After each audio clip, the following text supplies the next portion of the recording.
You're listening to a best of episode of the Inside the Boards podcast. We've been busy working mostly on our Step 1 Study Smarter series, which you can find on the Apple Podcast app. Ask Siri, search for the Study Smarter Series podcast, or just type Inside the Boards, all one word, Study Smarter Series on the Apple Podcast app, Podbean, or wherever you listen to podcasts. Stay tuned in the near future. We are brainstorming a grassroots effort, an initiative to help fight burnout.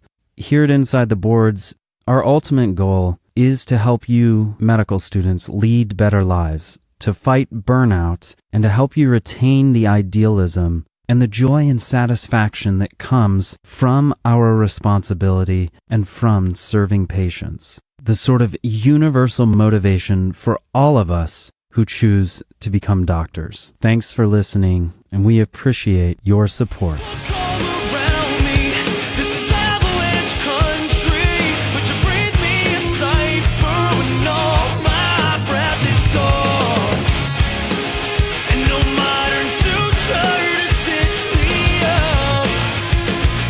Welcome to the Inside the Boards podcast, the podcast dedicated to helping you learn to think like a question writer so you can study smarter, not harder, and succeed in medical school. And now here's your host, Patrick Beeman. I am Patrick Beeman, your host, and today's guests are Aaron and Bryan Lemieux from the wildly popular SketchyMedical. I know you guys are all using this. And in part one of this two-part series, Bryan and Aaron helped me dissect a question related to a pediatric disease and its treatment, as well as discuss the relevant sketch from their platform related to it. I won't reveal all the details. In part two, they dive a little bit more deeply into what Sketchy is doing to help students prepare for the boards now and what their big plans are for the future to help you succeed in medical school. Welcome to the Inside the Boards podcast. Today we have both Aaron and Bryan Lemieux, who are from SketchyMedical, which I know pretty much all of you are using because it's the fastest, most fun way to learn the USMLE Step 1 content related especially to pharmacology and microbiology, harnessing the power of visual learning. Aaron is the creative director and content director, and Bryan is one of the co-founders of the company. Hello, everyone. But their whole team is about, 20 people or so? Yeah, some working remotely, some working in person, but we have a mix. It's a mix of all levels in medical education. Awesome. Yes. So welcome, guys. Thank you so much for your time and overcoming the technical difficulties that we had in initially setting this up. Yeah. Thank you so much for setting this up with us. We love speaking to our fans, even maybe the people who are not so much our fans, but... Yeah, hate mail. No. The love letters. But speaking to you too, just someone who's just as interested in helping people understand the boards better, just helping us spread the word. And to be greatly honest, our mom was OBGYN for over 30 years. And then she wisened up. She wisened up and retired. And like everyone does at the end. But that in itself, too, is just something we were exposed a lot to and know a lot about and know what kind of person it takes to do that. And so that in itself is just, you deserve a thank you from all your patients. And I just know that. I should tell them. But I won't, because that might come across as it might not go over well. I hear a piano in the background. Is that part of the Sketchy brand there? Yeah, so our office is right upstairs from a music conservatory for children. So it's like this piano music filters in from underneath, and it's very inspiring, which is why we decided to stay here. I love it. All right. Well, each of these podcast episodes, we begin with a little bit of learning since, it is the boards. So why don't we just launch into our Osmosis question of the day? Cool. I'll go ahead and read it, and then we can discuss it. Sound good? Sounds great. A 4-year-old girl is brought to the emergency department by her mother because of difficulty swallowing and excessive drooling. She has previously been well with the symptoms starting only 2 hours prior. The family recently immigrated to the United States from a rural area in Russia, and the immunization status of the child is unclear. Physical examination shows the patient is leaning forward and has inspiratory stridor. Which of the following pharmacological treatments is most appropriate empirical therapy for this patient? Is it A, cefazolin, B, ceftriaxone, C, cefuroxime, D, doxycycline? These all sound the same. This is tricky. Don't they? Or E, penicillin? The answer is B, ceftriaxone. So, you guys, are you, did you finish medical school, or did you pull an Adil Yang and all those other people and take like 3-4 years off to start a company? Yeah, so we actually started SketchyMedical, me and the two other co-founders, Andrew and Saud, while we were in our second year of medical school. It got more and more popular during our third year, during fourth year, then after when they graduated, and during my fourth year when I took a year off for research. But I actually graduated last year, so I'm officially an MD. And then Aaron, he was at UC San Diego. He also took a year off for research, so our schedules aligned really well, and he also graduated last year. So we made it all the way through. The other two co-founders are residents, but we are working here full-time. So when you were sitting in that room and you got a question like this, 4-year-old girl, you see things in the stem like excessive drooling, inspiratory stridor, leaning forward, and they ask you what the treatment is. What is going through your mind as you approach this question, or a question? Yeah, so it's so interesting because the way the step one questions are set up, buzzwords are so important.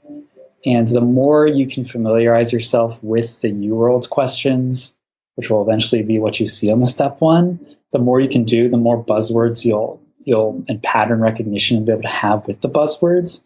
And this is for better or for worse, of course, because you shouldn't just be memorizing buzzwords and to memorize answers. But unfortunately, part of being able to endure this test is just being able to be good at answering questions, which isn't necessarily testing your understanding 100%, but that's life.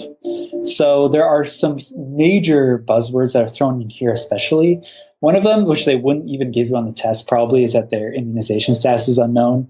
They really like to do coming from Russia or they'll say some foreign country, and you're just supposed to assume that they don't have their vaccinations there.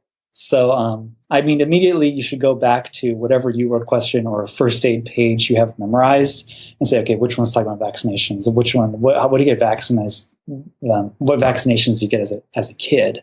The cool thing about Sketchy, or at least if you are familiar with the Sketchy micro pictures, you can think back to, okay, which pictures had the syringe in it? Which ones do they need vaccinations for? So that's one of the huge buzzwords, like foreign country. For some reason, they always assume those foreign countries just really lax on their vaccinations.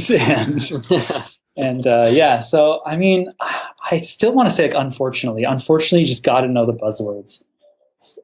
Understanding is half of it. Getting the buzzword right is the other half. I think another just really important thing that they just that should get you in the mindset right away is it starts off with a 4-year-old girl. And so you can kind of isolate all the information you've learned about things that are going to show up with really young patients. And they don't like to focus on a lot of complicated peds subjects, and it really is just the basic big infections, big complications that can be congenital if it's some kind of body system they're getting affected in. So you talked about pattern recognition, right? And with that pattern, especially the pediatric patient with excessive drooling, inspiratory stridor, leaning forward, that is classic for acute epiglottitis, right? Exactly. This is, incidentally, I believe, also what George Washington died of. What? Yeah, I know, right? But I bet the bugs are a little bit different in adults and pediatric populations. So the most common cause, though, of acute epiglottitis in this population, the one that you want to know for step one, is Haemophilus influenza, right? Yes. So that makes our answer choice of the options cefazolin, ceftriaxone, cefuroxime, doxycycline, and penicillin, it makes the answer choice be ceftriaxone. Yeah, and then so for those that are familiar with all the Sketchy micro videos, I mean, you can remember, okay, which ones had the little kids in them again? Which will stand out to some people, or which one had the drooling kid? That's literally one of the Sketchy micro videos. It's going to be the Phyllis's chocolate-covered cherries, or however you remember it best. But we do, for these buzzwords, we try to make them stand out really well in the picture. And then once you can remember that picture, like, okay, drooling kid, oh yeah, that was the kid dressed up as a knight for Halloween. He had the 3 axes, and he's in Phyllis's chocolate-covered cherries. Then once you remember the pictures, you can kind of fill in with the other details, because we cover it in the finer details too, kind of deeper into the picture you look.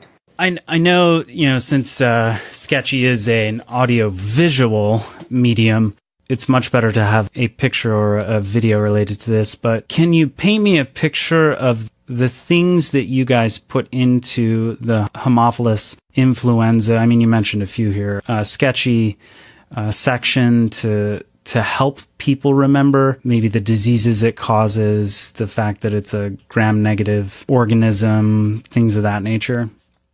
Yeah, sure. So I think one of the more interesting details we try to throw in is we try to really help them understand if it is more common in children will be in the story.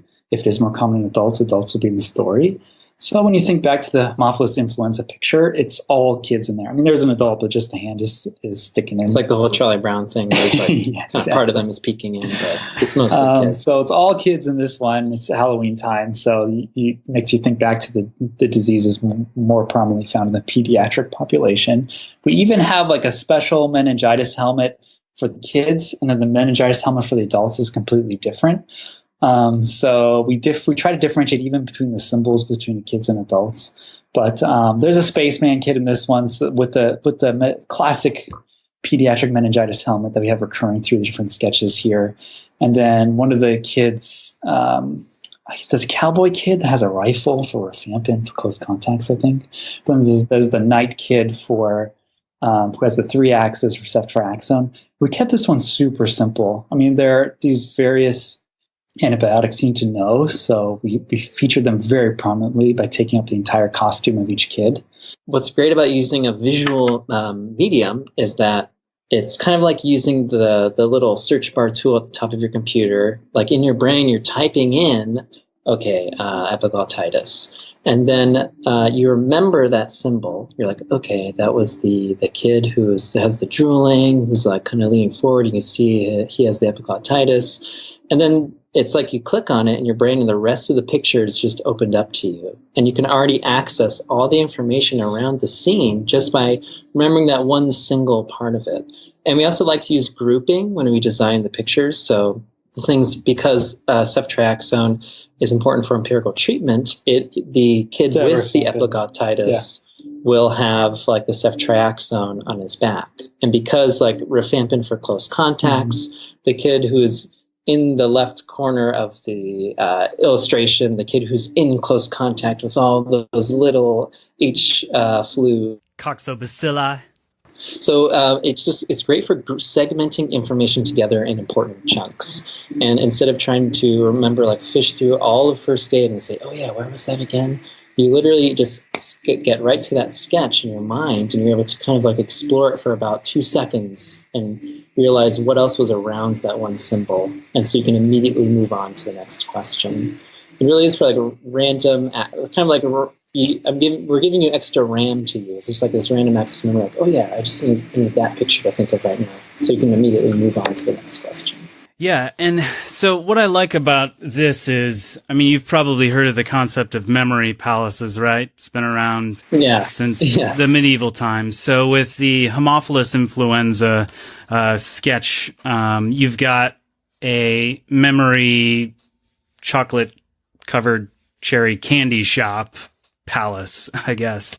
But I'll put this in this show on the show's webpage so you guys can see the description of what we're talking about here. The candy dispenser is shooting out little coxobacillary shaped pink candies, I guess, and they mentioned the explorer type kids got a rifle, which I assume is rifle rifampin. It's an almost like echolalia type mnemonic, right? Yeah, he's in close contact with the candies, like getting all over him. From the right side of the picture, there is a disembodied hand, which I assume is a clown, just because that's what I always assume if there's something unknown behind it. But This just got creepier. Yeah, it did, right? But that'll help them remember this section. Yeah, we like to go creepy for extra memorization. Yeah, absolutely. The stranger from normal experience a thing is, the more readily it's likely to stick in one's mind. If it gives you recurrent nightmares, you'll never forget. The hand is aerosolizing some sort of spray, which indicates that HIB is transmitted aerosolly. I like that word. I think it's aerosolally. Maybe it is. Or maybe that's a type of triangle, an aerosol. Maybe. Oh, right.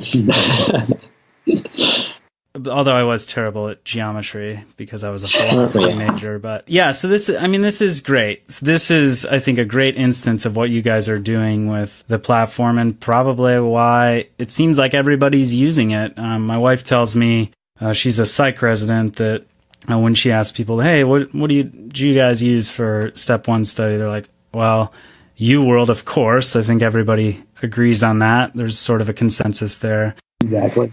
In Southern Ohio, they're all using Sketchy.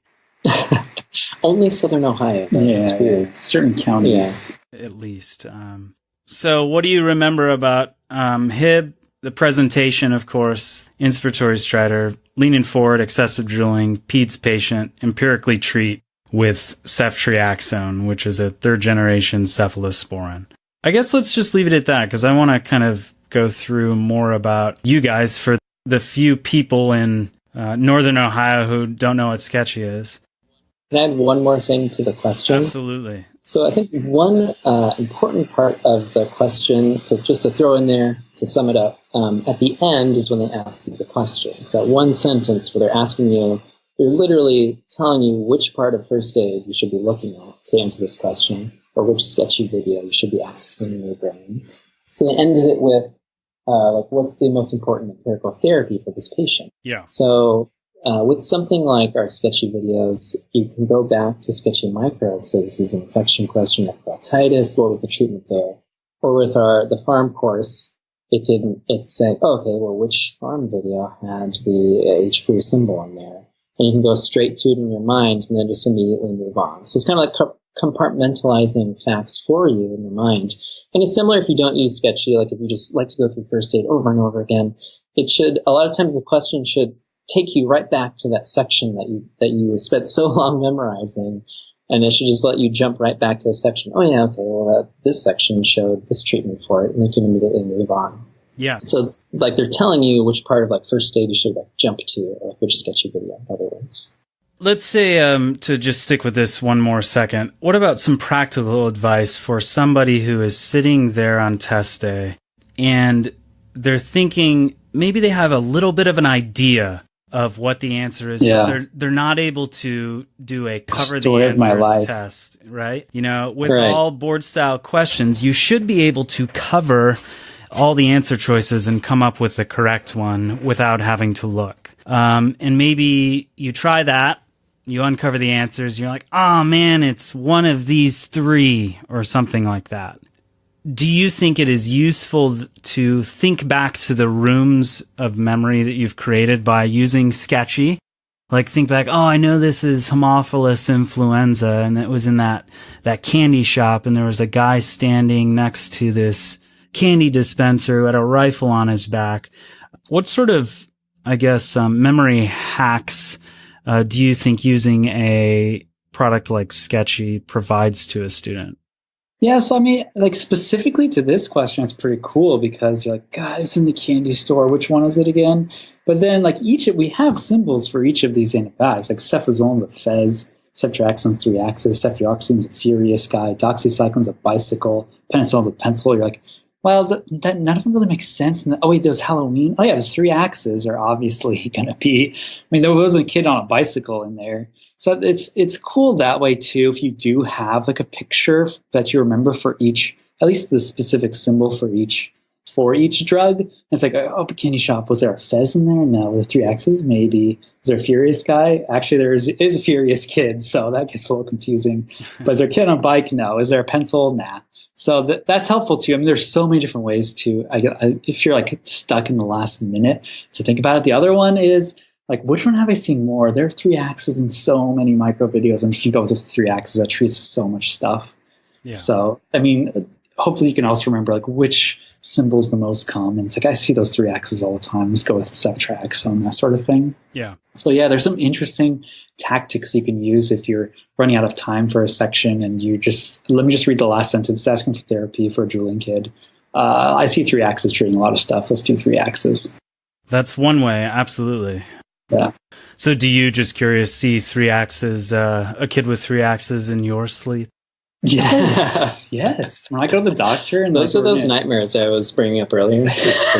Now, these sketches don't come from your personal nightmares, do they? Or dreams? Well, I think Dali had the same method and just kind of channel, whatever we think about at the time. Though he had other strange methods. Like he liked to go in a dark room and press on his eyes really hard and like see fireworks and stuff. So we haven't gotten to that level yet. We're still... Wait, that's strange? We're still sane. But we like to use like a lot of literature and like movie references and stuff like that. Though our marketing director, Dorothy, has told me I've made too many Emilio Estevez references, so I need to stop. But apparently no one knows John Hughes movies and 80s culture anymore.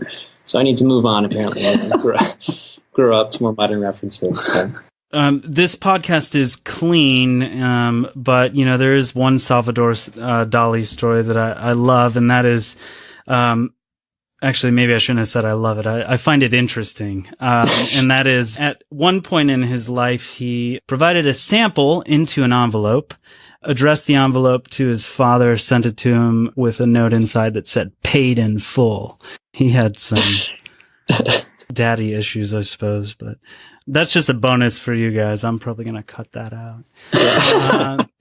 All right. One thing, it's funny because when we were making we have a Dali sketch. It's for the second generation antipsychotics. Mm-hmm. So he's kind of like the atypical surrealist painter. Yeah. And a lot of it's just funny how much research it takes just to learn about the subject at hand while we're making them, because we'll literally get way in there and learn as much as we can about Dali and look up all these facts about him.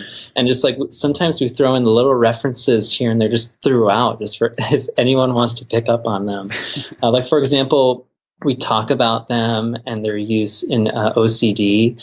And then instead of so we like to show someone orienting things really intricately for OCD, but then we throw in the extra reference just for fun. Like we have them orienting the paintings really intricately. Okay, that's good. His compulsion to make sure the paintings are all straight. But we also use the painting that Dali was obsessed with, because as a child he saw the painting of the 2 peasants who were there after a hard day's work. Yeah. He couldn't stop thinking about it and incorporated it. He repainted it over and over and all his other paintings. So we also used that painting specifically for representing OCD. 0.01% of our users will understand why we use that specific painting, but whoever gets it, I think, is going to think it's hilarious. And probably really solidifies it into their memory. Exactly. Especially for that one person. One person. But see... But then, I guess, are you trying to create these sketches not for all people, but for each person who uses it, if you will? Well, I think the beauty of it is that so many things happening at once. Like you're right when you said it's auditory and visual, but at the same time, it's a story. So like just a story in itself helps you remember things. It's historical or literary often, so like that can help you remember things and you connect to that. So it's kind of like pick and choose. Does narration really help me? Does the picture? Does the story? Does the time period? And just like as many things at once are just kind of like incorporated in. It's just so people of all different kind of learning types, can like choose what they want to use out of each video. And that's it for part 1. In part 2, we will discuss a little more about Sketchy as a company and its plans to help you study for the boards in the future. So this is Bryan talking, but or is it? I know. I just realized it's going to be hard. It's going to be so hard to tell. I went to med school at the UC Irvine with Andrew and Saud, the other two co-founders, and graduated last year. Congratulations. Thank you so much. And then Aaron, you can go ahead. So I went to UCSD med school, and we graduated at the same time because we applied at the same time.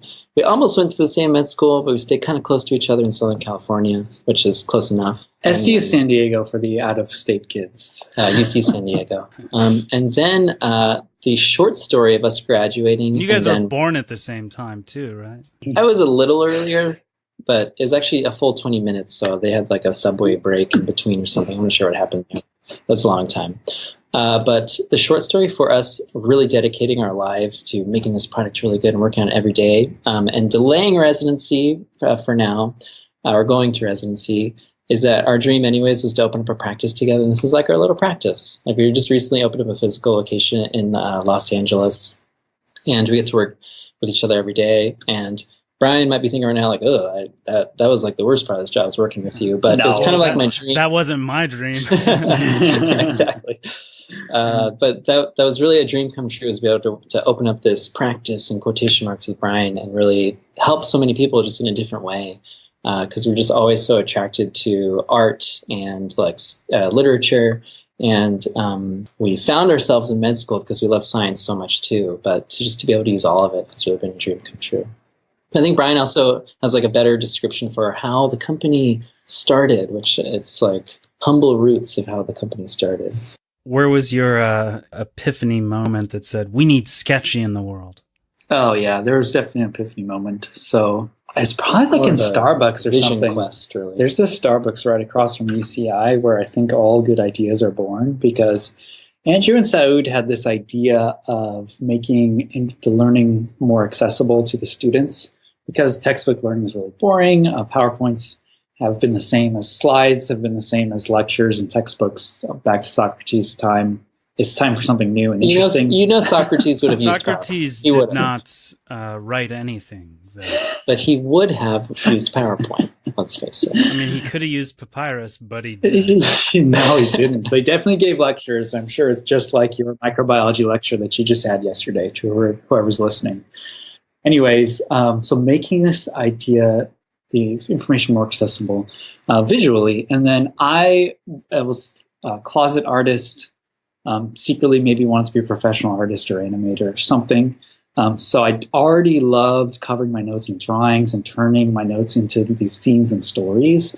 And then so their idea combined with my idea to make it as aesthetically pleasing and to make the stories and drawings as intricate and fun to look at as I could. Kind of, that's where we got this idea from.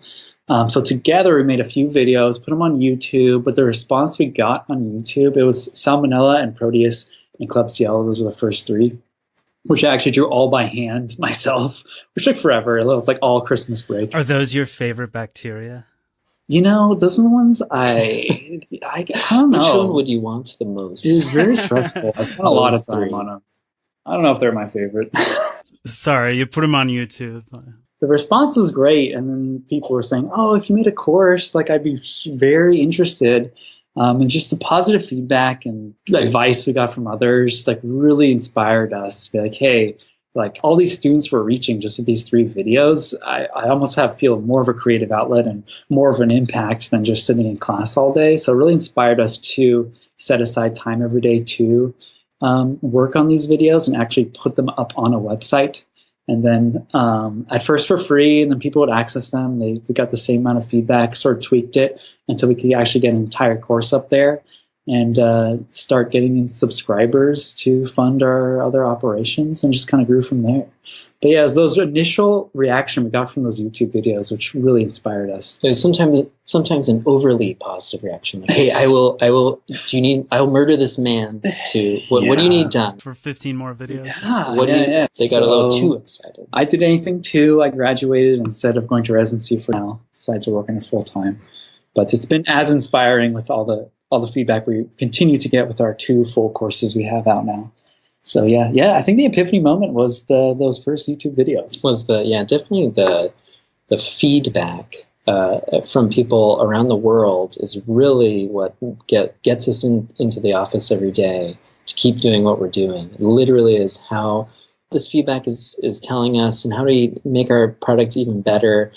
How do we make sure we're not just selling them a joke and a fun story, but really making sure it's covering everything they need to know and helping them have memorize these things in an easier fashion so they can go out and work on other aspects of medicine. Yeah, we don't want to worry about them memorizing the info or remembering everything. We got you covered. Yeah, standing in front of a patient going oh shoot, yeah, H flu, that was what if they already knew that? And then they could say oh, hey patient, I'm going to talk to you because I'm a person. Yeah, you gotta more time to learn how to the interworkings of the hospital. It's so stressful. Oftentimes that's the hardest part. Yeah, you're so focused on. Shouldn't be so worried about remembering the info. So yeah. that's our job.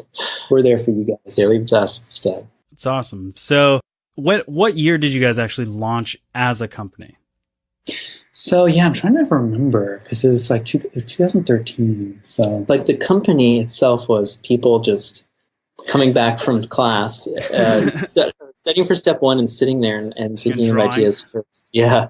And then the next year. So I think that was during our third year. Yeah, during third year. It's the beginning of third year, 2013. Which sounds impossible, but if you cut out sleep from the equation, then anything's possible. Yeah, the idea was when we were second years. I think we were officially a company during our third year. But see, now people don't have to do that because you've created the product, so they can continue to sleep. Yes. During at least first and second year. So yeah. All right. So I'm let's say a second year medical student or just about to start second year or start studying for step one. I haven't used Sketchy before. What happens after I get a subscription? Well, first off, you guys offer a free trial of some of the sketches for 2 weeks, if I recall, correct? Right. And the free trial is mostly there to it's kind of like a way to introduce you to the style and to see if the way that it's presented to you works for you. And our honest opinion is that it works for pretty much everybody, especially if you figure out a way to a smart and creative way to compartmentalize information. But of course, that can be done in your own with your own study techniques. But it really is just a way to present to you how each video goes, and then the way we like to help store information for you and have this random access memory. And if you get the free micro chapter, we give you some high yield ones, like you start with Staph aureus, which is huge. And so hopefully it's really helpful for you to know if the method works for you. And then I think for pharm, you get the parasympathetic drugs, there's a whole bunch of them, so you can see if the method works for you. Not just lame drugs like anti-neoplastic. Yeah. We don't just give them the antacids or something. Antacids, GERD. Yeah. Okay, next. Yeah, so then hopefully after you experience a couple, then you realize that there's so many more stories that you're missing out on the Wild West and the tuberculosis drugs. You're missing out on this summer Westworld returns, the adventure with vancomycin. So hopefully it inspires you to want to get more stories and to learn in new ways with new stories, and then you experience the rest of the course. All right. So if somebody hasn't used Sketchy and they're by the time this is released, probably 3 to 4 months away from step one, most people are going to be. How would you incorporate using Sketchy if you have 3 to 4 months left, but you're also trying to do some cardiology study and renal physiology and all the other kind of things that go along with second year? Yeah, exactly. So, honestly, just talk to your peers. You need all of the advice possible. Don't take my word for it. Try to get as many people giving you advice to know what the best schedule is you should set up to study for step one. Not all schedules work for everyone. Just because someone thinks it's a good idea to do 500 UWorld questions a day does not mean you should, or to watch 20 Sketchy videos a day doesn't mean you should. Everyone learns differently. You just got to find a system that works for you. And specifically with Sketchy, it's definitely doable for a 4-month period. You do not want to cram study using Sketchy, since we do try to give you a definitive microbiology or a definitive pharmacology source. And especially pharmacology, you need to start early because pharm is so important for step one, and all the side effects and clinical uses of each drug is and so the way it extensive. Interacts with physiology. Yeah. So I definitely do not recommend putting off studying just knowing that, I can just watch the videos and everything will be fine. You just do need to sit down and delegate time to make sure that you can focus on the videos and try to understand them and try to get familiar with the symbols. So it does take a while. It's not like the week before you can just watch the videos and it works. I'm trying to think of how many videos there are. Yeah, that was my next question. If you're 4 months away, you can watch even like more than one. Each video is like, for a farm, it's probably 5. I mean, for a micro, it's probably 5 to 15 minutes, and for a farm, it's probably 10 to 15 minutes for each video. So if you just need a couple a day, and you'll be able to get through both courses, definitely, and you'll be able to watch them multiple times. But after watching them multiple times, you have these cool review cards after each video, which you can always go back to and then review whatever symbols you need to remember. Like if you know all this, like side effects is not your problem with drugs. I'm terrible with mechanisms of actions. You just go to the review cards, go quickly through the mechanism of action portion of the sketch and move on to the next one, sort of thing. So, I mean, if you only have 3 months left, like definitely going through each video one time is fine. And then putting those review cards into your routine will work too. But I mean, it's supposed to be a story that you kind of think about and stew and like try to get familiar with the symbols. So it's okay if you just watch it, but then you go really intensely with the UWorld and the annotating in first aid, and then you go back to the review card and like, oh yeah, what do I remember all these symbols? And try to, when you're doing the UWorld in first aid, try to visualize what you just watched in the video. I think it's a fun background. It's fun to keep our pictures in the background as you're going through the UWorld and first aid. But I mean, it's definitely doable. People have to watch the videos and decide how it best fits in their schedule. Mm-hmm. And I think another important way I've gotten a lot of feedback about is how people use it in class. So it won't necessarily be just before, for the first few or the last few months before the exam, but they've already used it the year before. And when they think of a drug now, they kind of think of most of the picture. And then when it comes to, okay, it's time to schedule my studying for step 1, because, and again, it's kind of like the theme here is that it's not a cramming test. It's more like running a marathon, and then the end of the marathon is step 1. It's terrible. It's a terrible finish line, but after your studying schedule, but kind of like after you've used it for a year even, and then the next year when you're kind of preparing for step 1, is when that those pictures kind of come back to you, and then they're in the back of your mind, so that you've kind of always been kind of incorporating these stories whenever you whenever you have to reassociate all these facts you've learned with, we're learning about meningitis again, and so again the sketchy story comes back to you in your mind. So a lot of students have used it as kind of long term with their just lectures. In preparation, because they know that step 1 is coming next year. And then a lot of other students too, if they have to schedule before step 1 and include SketchyMedical with they will just decide, you look at how long each video is and decide how many they can watch per day. And then with over 200 videos in both courses together, it's watch a couple a day for over a few months to get through all that. But we do recommend trying to get familiar with the symbols before you go through UWorld and first aid, because it's just so cool when you see the UWorld question, each buzzword in UWorld reminds you of a symbol. Yeah. So as much familiarity as you can get with the pictures as early as possible is best. And then I would say especially with farm, because it's there's so much more information there. Yes, absolutely. Any exciting plans for the Sketchy group? Oh my gosh, so secret to say, or can we just say it's top secret? Yeah, so we're working.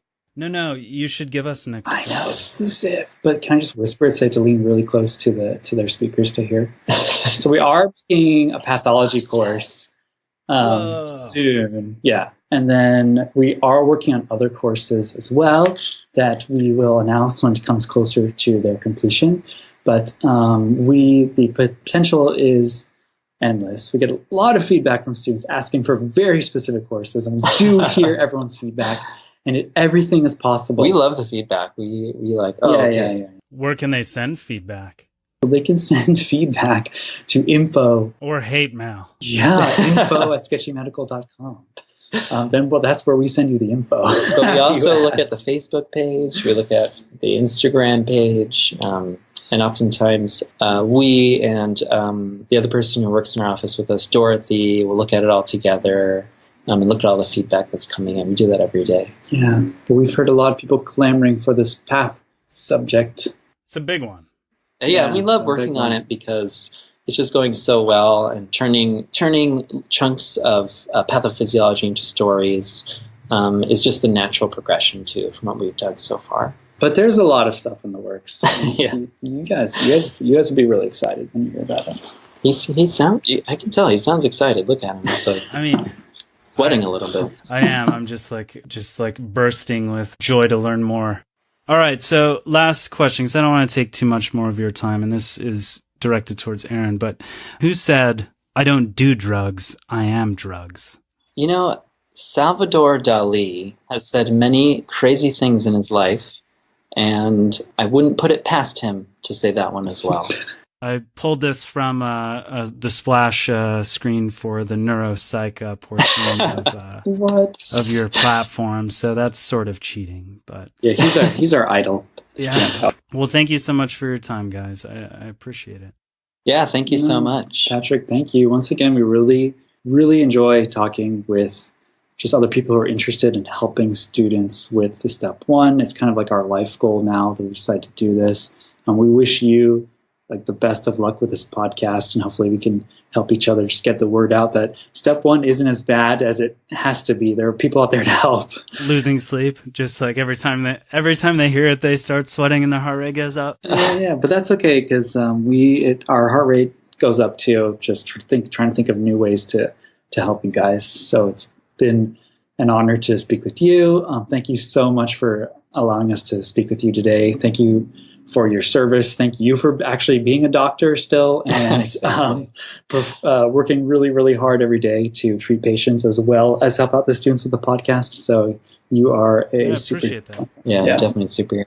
And I also just want to say thank you and thanks for your time. And Dorothy told us about your experience in the armed forces, and we want to thank you very much for your service. Yeah. And you're just a role model in so many ways, especially because we know so much about what it means to be an OBGYN. and everyone can just remember that step one is a lot of little facts. So it's a lot of facts, not necessarily hard facts. So hopefully find your way of compartmentalizing all these little facts. Yeah, absolutely. Well, thanks, guys. All right. Don't forget, you can follow us on Twitter at BoardsInsider or on Facebook or Instagram at InsideTheBoards. We love to hear your questions, suggestions for the podcast, and any feedback you have to help make this show better and to meet your needs. Thanks to James from 2 O'Clock Courage for letting us use an excerpt from the Valentine Blast Furnace off the 2016 album Missalette. 2 O'Clock Courage is the best band you've never heard of.